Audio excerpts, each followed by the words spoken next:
If you do not kill distraction, distraction will kill your purpose. Every wasted second, every stolen glance, every moment you let slip into noise is a dagger in the back of your destiny. The world doesn't care if you master yourself, but the war is silent and it's already begun. Right now, as you absorb these words, your enemy is planning its next assault. It sits in your pocket, glowing softly, pulsing with the rhythm of your heartbeat. It whispers from your desk, promising quick rewards and instant gratification. It lurks in your habits, disguised as harmless curiosity, innocent entertainment, necessary connection. This enemy has no face, no name, but it has claimed more dreams than failure ever could. It has destroyed more potential than poverty, more futures than fear, more souls than any visible demon. You think you're fighting for success, for money, for recognition, for love, for validation. But the real war is deeper than your conscious mind can fathom. You're fighting for your consciousness itself, for the right to direct your own mind, for sovereignty over your own attention, for ownership of your own thoughts, for the freedom to choose your own responses, for the power to decide what deserves your mental energy. And most people have already surrendered without firing a shot, without even realizing they were in a battle. The battlefield is not some distant place you'll visit someday when you're ready. It's not a future challenge you'll face when you're stronger, wiser, more prepared. It's the space between your ears, right here, right now. It's the moment when you choose to pick up your phone instead of picking up your pen. It's the second you decide to check one more thing instead of doing the one thing that matters. It's the instant you choose comfort over growth, easy over meaningful, distraction over creation. This is where legends are born or buried. This is where your future self is either grateful or resentful for the choices you make right now. Distraction is not loud like a roaring engine or a screaming alarm. It doesn't announce itself with fanfare or demand your attention with violence. It whispers, in comfort, in ease, in that tiny, seemingly insignificant decision to delay. It speaks in the language of rationalization, of just this once, of just for a minute, of just to check, of just to see. It lives in your hand, that screen that promises connection but delivers isolation, in your pocket, that dopamine machine that offers stimulation but steals satisfaction. It lures you with small, effortless rewards, bite-sized pieces of artificial pleasure until your hunger for greatness dies of neglect, until your appetite for excellence withers from lack of use.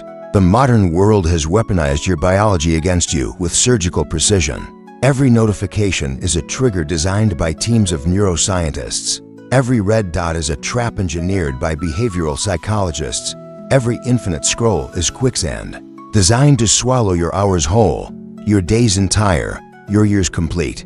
You tell yourself you're staying connected, staying informed, staying relevant, staying productive.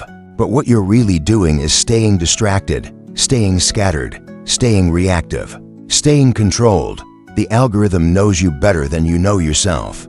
It has studied your clicks with the dedication of a scholar, analyzed your pauses with the precision of a scientist, cataloged your scrolls with the patience of a monk. It knows exactly when you're most vulnerable, exactly what will make you stop and stare, exactly which buttons to push to keep you engaged.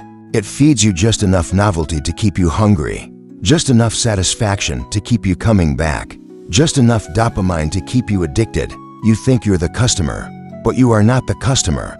You are the product being consumed, the resource being harvested, the attention being sold to the highest bidder. Your ancestors fought tigers with spears and storms with shelter. You fight notifications with willpower and news feeds with intention. But make no mistake, this battle is just as real, just as dangerous, just as consequential. They threatened the body. This threatens the soul. They could kill you once. This kills you slowly, day by day, dream by dream, choice by choice, until you wake up years later wondering where your life went, where your potential disappeared, where your dreams were buried. The comfortable prison is still a prison, no matter how silk-lined the walls. The golden cage is still a cage, no matter how beautiful the bars. You trade your potential for convenience, your depth for surface engagement, your focus for the illusion of productivity. You become busy instead of effective, scattered instead of sharp, reactive instead of creative, consumed instead of consuming, distracted instead of directed. Look around you with fresh eyes. How many people do you see who are truly present? How many are looking at life instead of at screens? How many are building something meaningful instead of consuming something meaningless? How many are creating instead of reacting, leading instead of following, thinking instead of scrolling? The walking dead are everywhere, zombified by constant stimulation, addicted to the next hit of artificial excitement, dependent on external validation, enslaved to the opinions of strangers. But you're different. You're here, absorbing this message. You sense there's more to existence than endless consumption. You feel the pull towards something greater, something deeper, something that matters. That restlessness you feel isn't weakness. It's your potential demanding to be unleashed. That dissatisfaction isn't depression. It's your soul rejecting mediocrity. That hunger isn't emptiness. It's purpose calling your name. The battlefield is not out there in some distant location. It's between your ears, in the space where thoughts are born and decisions are made. Distraction is not a beast you'll encounter in the future. It's a habit you're feeding right now, fed by repetition, strengthened by surrender, reinforced by rationalization. You are not busy. You are fractured. Multitasking? That's a lie the weak tell themselves to justify their scattered existence. You are either present or you're not. There is no middle ground, no partial attention, no halfway focus. You cannot be 80% present and expect 100% results. You cannot give scattered attention and expect concentrated outcomes.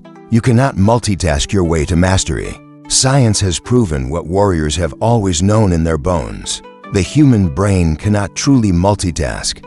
What you call multitasking is actually task switching, and every switch costs you time, energy, quality, and momentum. Every interruption breaks your flow state.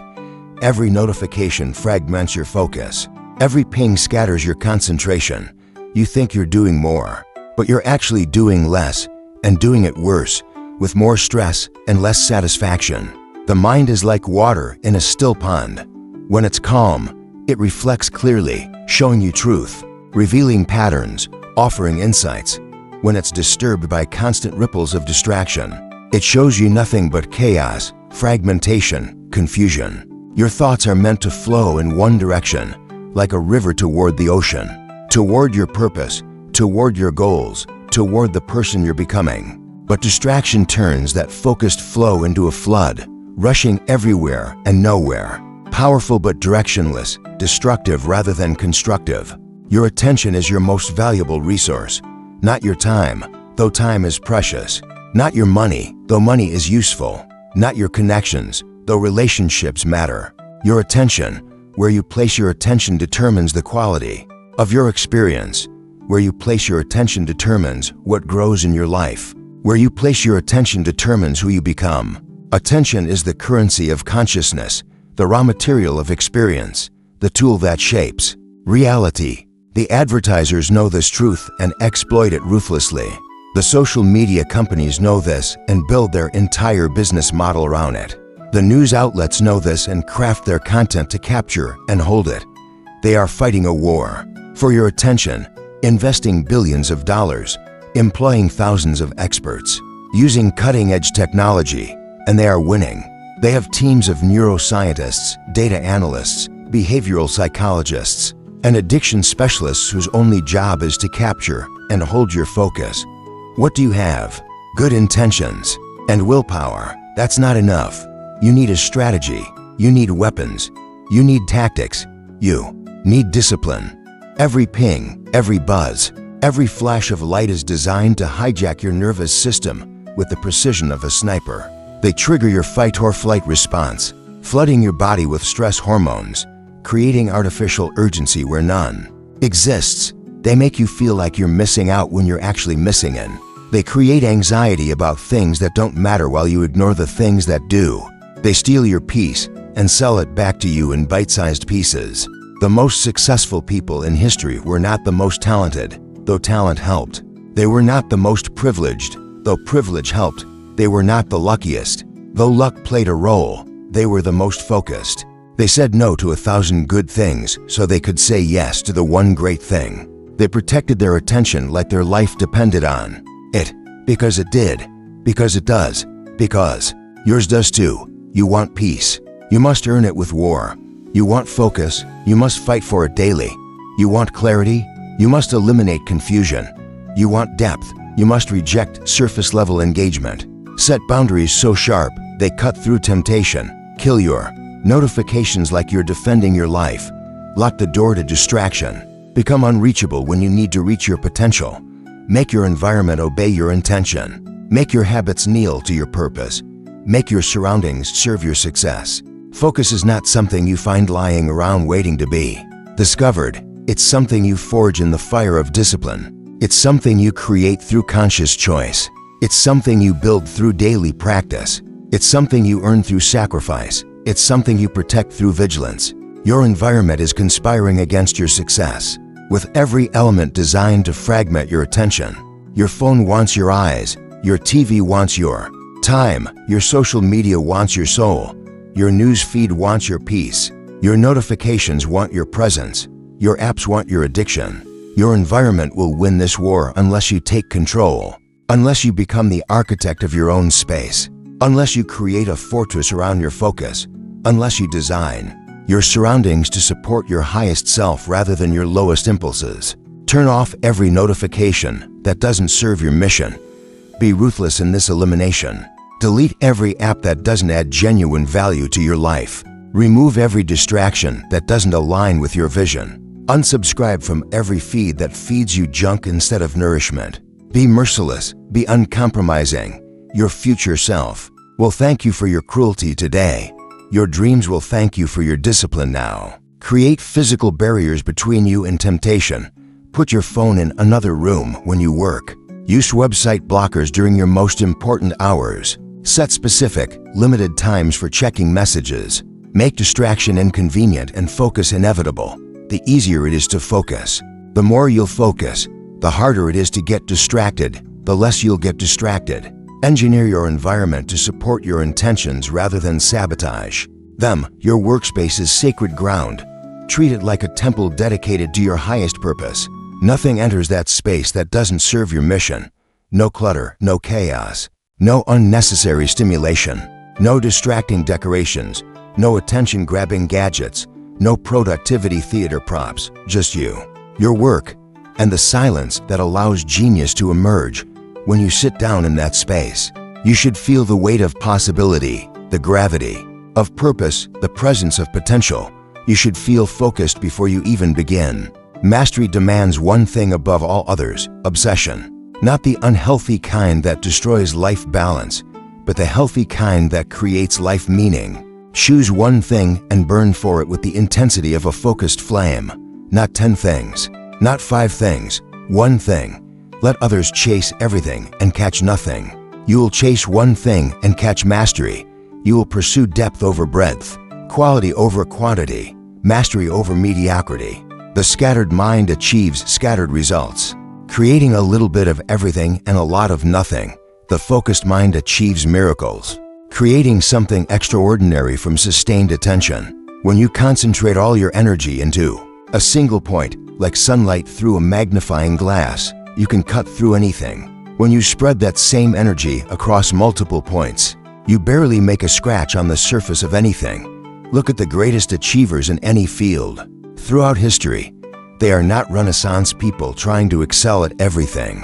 They are specialists who went deep instead of wide. They are obsessed individuals who chose one mountain and climbed it to the peak, instead of wandering through many valleys, admiring the scenery, but never reaching any summit.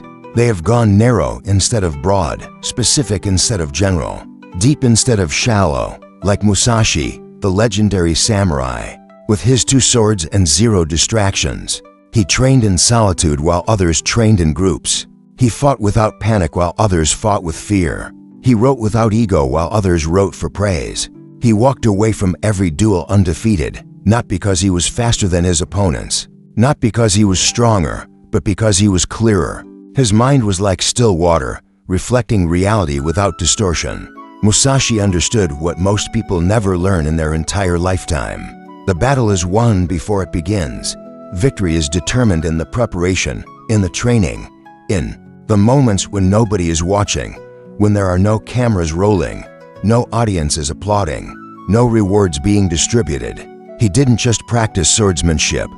He practiced presence. He didn't just train his body. He trained his attention. He didn't just sharpen his blade. He sharpened his awareness. In the heat of battle, there is no time to think, no time to analyze, no time to prepare. There is only time to respond from the depths of your training, from the foundation of your practice, from the core of your preparation. If your mind wanders during practice, it will wander during performance.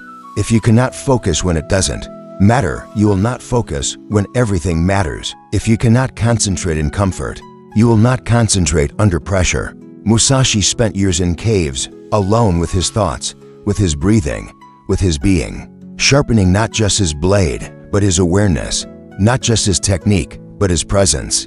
He knew that external enemies were nothing compared to the enemy. Within, he knew that victory over others meant nothing without victory over himself. He understood that the greatest battles are fought in silence, in solitude, in the space between stimulus and response. Every time you reclaim your attention from the thieves that steal it, you reclaim your life. Every time you choose presence over distraction, you choose power over powerlessness. Every time you direct your focus instead of letting it be directed, you become more yourself and less a product of your environment. Train your mind to be still like a mountain lake at dawn. Sit in silence and watch the urge to check, to scroll, to switch, to escape. Watch these urges arise like bubbles in champagne and let them pass like clouds in the sky. Don't fight them, don't judge them, don't feed them. Simply observe them and choose differently. Kill the urge at the root by starving it of attention. Meditate like your life depends on it, because it does. Write like your soul is on fire, because it is. Train like your enemies are watching, because they are.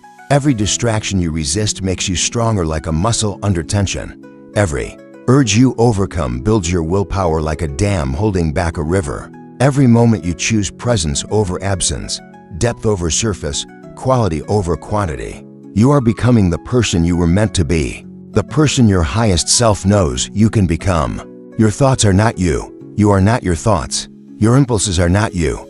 You are not your impulses. Your urges are not you. You are not your urges. You are the one who observes them, the consciousness that witnesses them, the awareness that chooses whether to follow them or not.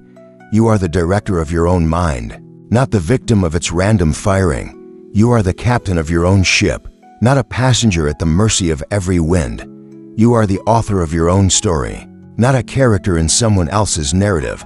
The untrained mind is like a wild horse, powerful but dangerous, unpredictable and uncontrollable. It will take you places you don't want to go, at speeds you can't handle, with consequences you can't foresee, toward destinations you never chose. But the trained mind becomes your greatest weapon, your most loyal servant, your most reliable tool, your clearest path to everything you desire. Meditation is not about emptying your mind of all thoughts like pouring water from a glass. It's about filling your mind with intention like a laser beam focused to a point. It's about learning to direct your attention at will, like a spotlight, operator controlling what gets illuminated.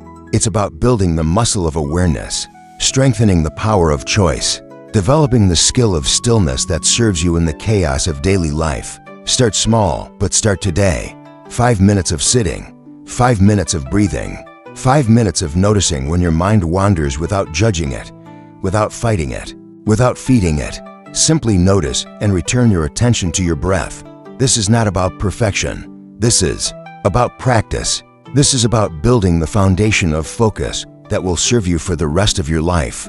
In every endeavor you pursue, in every challenge you face, in every moment you want to show up as your highest self, want to be rare in this world of the common, then do what 99% of people won't do. Stay undistracted. Focus is not sexy like a sports car or a designer outfit. It's not a highlight reel for social media. It's not glamorous work that gets applauded by crowds. It's work done in shadows, in silence, in solitude. It's hours no one sees, effort no one acknowledges, discipline no one celebrates. It's refusing the easy win for the meaningful victory. It's leaving the noise so you can hear your own war drum, your own rhythm, your own calling. The world celebrates the loud, the fast, the flashy, the immediate. But greatness is quiet like a master craftsman perfecting his art. Excellence whispers, like wind through trees. Mastery moves in silence like a predator stalking prey. While others are performing their productivity for audiences, you are actually producing results in private. While others are talking about their dreams to anyone who will listen, you are building those dreams in the workshop of focused effort. The focused few will always outperform the distracted many, not because they work harder, but because they work clearer. The committed minority will always defeat the confused majority, not because they have more resources, but because they use their resources better. The deep will always triumph over the shallow, not because they are more intelligent, but because they apply their intelligence more consistently. History remembers the focused, not the scattered. The scientists who spent decades on single problems, instead of jumping from project to project. The artists who perfected single techniques instead of dabbling in every medium. The athletes who mastered single movements instead of trying every sport. The writers who found their single voice instead of copying every style. They didn't do everything. They did one thing brilliantly, and that brilliance lit up the world. Your competition is not sleeping, but they are distracted. While they scroll through infinite feeds, you study your craft. While they consume content created by others, you create content that matters. While they react to every stimulus, you respond from your center. While they follow trends like sheep, you set standards like a shepherd. While they seek comfort in familiar patterns, you seek growth in challenging territory. The undistracted. Life is not easier than the distracted life. It's better. It's not more convenient. It's more meaningful. It's not more popular with the crowd. It's more powerful in reality. It's the difference between existing and living, between surviving and thriving, between being busy and being productive, between making noise and making music. You either discipline your mind or the world will discipline you. You either command your attention or serve as a slave to noise. You either choose your focus or let others choose it for you. This choice is your blade, your edge, your competitive advantage. Sharpen it daily through practice or be cut by the distraction that destroys dreams. One focused mind can silence 1,000 voices of doubt, confusion, and mediocrity. The choice is yours, and it has always been yours. No one can make this choice for you. No one can focus for you. No one can pay attention for you. No one can be present for you. You can continue to let distraction steal your dreams like a thief in the night, or you can declare war on everything that stands between you and your potential.